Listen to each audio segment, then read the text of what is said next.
দীর্ঘ 15 বছর থেকে বন্ধ হয়ে পড়ে রয়েছে গ্রামের একমাত্র সরকারি লাইব্রেরি। লাইব্রেরি বর্তমানে জঙ্গলে ভরা, ভেতরে থেকে পড়ে নষ্ট হচ্ছে লক্ষাধিক টাকার বই। পুঁথিগত শিক্ষা থেকে বঞ্চিত শিক্ষক থেকে শুরু করে শিক্ষার্থীরা। ঘটনায় জেলা শাসকের দপ্তর এবং বিধায়কের কাছে লিখিত অভিযোগ দায়ের এলাকাবাসীর। শুরু শাসক বিরোধী তরজা। নদিয়ার শান্তিপুর হরিপুর অঞ্চলের একমাত্র সরকারি লাইব্রেরি সরস্বতী এসএসসি পাঠাগার বর্তমানে জঞ্জালে ভরা। ভেতরে রয়েছে সাপের বাসা, ভেঙে পড়ছে লাইব্রেরির বেশ কিছু অংশ। ভোট আসে ভোট যায়, কিন্তু প্রতিশ্রুতি থাকলেও লাইব্রেরি উন্নতি সাধন বা কোনো রকম খোলার চেষ্টা করে না প্রশাসন, এমনটাই অভিযোগ আপামর এলাকাবাসীর। এদিন শিক্ষক শিক্ষার্থী সকলে মিলে একত্রিত হয়ে লাইব্রেরির সামনে উপস্থিত হয় লাইব্রেরি খোলার জন্য। প্রশাসনিক গাফিলতির কারণে আজ 15 বছর ধরে বন্ধ হয়ে রয়েছে এই সরকারি লাইব্রেরি। অভিযোগ ছাত্রছাত্রী থেকে শুরু করে শিক্ষকদের। দ্রুত লাইব্রেরি না খুললে বৃহত্তর আন্দোলনের ডাক এলাকাবাসীর। পাঠাগার মূলত গত 10 বছরের বেশি হবে এইভাবেই পড়ে রয়েছে। তো আমাদের একটাই দাবি যে এই পাঠাগারটিকে পুনরায় সংস্কার করা হোক। সেটা আমাদের সরকার এবং সংশ্লিষ্ট যে কর্তৃপক্ষ রয়েছে তাদের কাছে একটাই দাবি, কারণ আমাদের এই গ্রামে এই একটাই মাত্র পাঠাগার, এবং যেখানে আমরা ছোটোবেলায় বিভিন্ন রকমভাবে এখানে পড়াশোনা করেছি, প্রচুর ছেলে মেয়ে পড়াশোনা করতো। তারপরে হঠাৎই গত ওই 10-11 বছর হবে হঠাৎ করে পাঠাগারটি বন্ধ হয়ে যায়। তারপর থেকে আর পাঠাগার আর চালু হয়নি। তো সেক্ষেত্রে শুধু গ্রামের মানুষ নয়, গ্রামের যারা ছাত্রছাত্রী রয়েছে তাদের প্রত্যেকের দাবি এবং অভিভাবক অভিভাবিকা প্রত্যেকের দাবি যে পাঠাগারটিকে পুনরায় সংস্কার করা হোক এবং পাঠাগারটিকে পুনরায় চালু করা হোক, যাতে অন্তত গ্রামের ছেলেমেয়েরা অবসর সময় এসে এখানে একটু পড়াশোনা করতে পারে।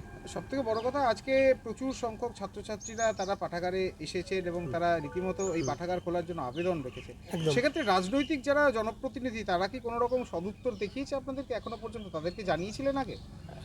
গ্রামের যে পঞ্চায়েত প্রধান তাকে জানানো হয়েছে, তিনি বলেছেন যে তার সাধ্য মতন তিনি চেষ্টা করবেন, এবং মৌখিকভাবে এমএলএকেও জানানো হয়েছে এবং তিনি বলেছেন লিখিতভাবে জমা দিতে। তার প্রস্তুতি আমরা নিয়েছি, আমরা মাস পিটিশন তৈরি করেছি এই যে, এবং সেটাও জানানো হবে।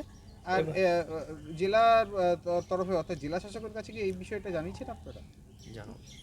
না, এখনো জানানো হয়নি, তবে সব জানানো হবে, মার্চ পিটিশন তৈরি হচ্ছে। একটা প্রশ্ন রাখবো, ইতিমধ্যে শান্তিপুরে যে পাবলিক লাইব্রেরি সেটাও সরকারের অধীনে, এটাও under sponsored by government of West Bengal. সেক্ষেত্রে ঢেলে সাজানো হচ্ছে শান্তিপুর পাবলিক লাইব্রেরিকে। সেখানে কি গ্রামের এই ছোট পাঠাগার বলে কি সেটা এখনো পর্যন্ত নজরে আসছে না বা নজর রাখা হচ্ছে না বলে মনে করছেন? হ্যাঁ, সেটা তো অবশ্যই, আমাদের তো সেটাই মনে হয়, কারণ এই পাঠাগারের মধ্যে প্রচুর খুব মানে ভীষণ ভালো ভালো বই রয়েছে, যেটা আমরা ছোটোবেলায় দেখেছি, এবং এত বই যার হিউজ মূল্য এবং প্রচুর পরিমাণে বই রয়েছে, সেটাকে এইভাবে, হ্যাঁ তা তো হবে, এবং সেটাকে এইভাবে অবহেলায় ফেলে ফেলে বইগুলো নষ্ট হয়ে গেছে। দেখুন জানালা ফালাগুলো সব ভেঙে গেছে।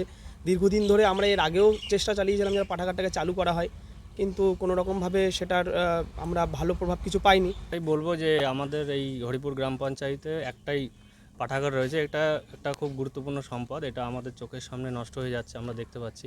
তো এটা আমরা প্রধান থেকে শুরু করে এমএলএ এবং সরকারি আধিকারিক যারা আছে, বিডিও, এসডিও, ডিএম, আমরা সবাইকেই চিঠি করছি। তাদেরকে আমরা একটাই মানবিক আবেদন করব, তারা যেন খুব দ্রুততার সাথে যেন একটা পদক্ষেপ নেয়।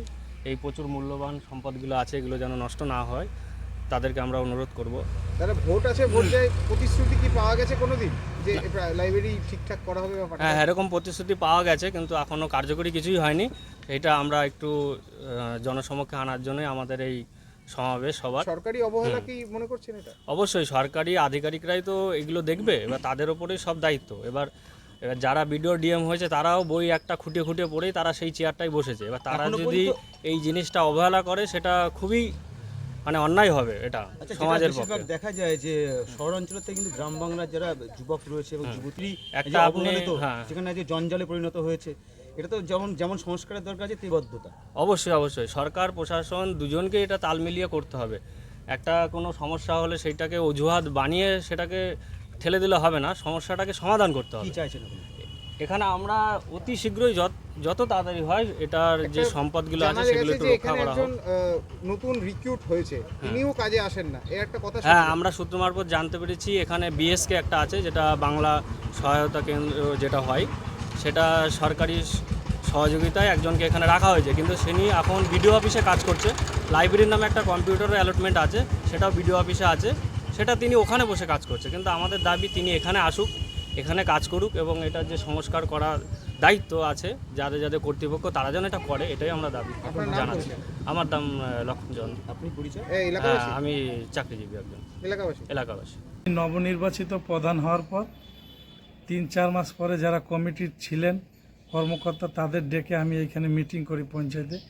মিটিং করার পর আমি ওনাদেরকে আশ্বাস দিই যে আপনারা যদি অনুমতি দেন তাহলে আমরা পরিদর্শনে গিয়ে যাবতীয় যা সরঞ্জাম লাগবে বা মেরামত করার জন্য যেটুকুনো প্রয়োজন সেটুকু আমার পঞ্চায়েত থেকে করব।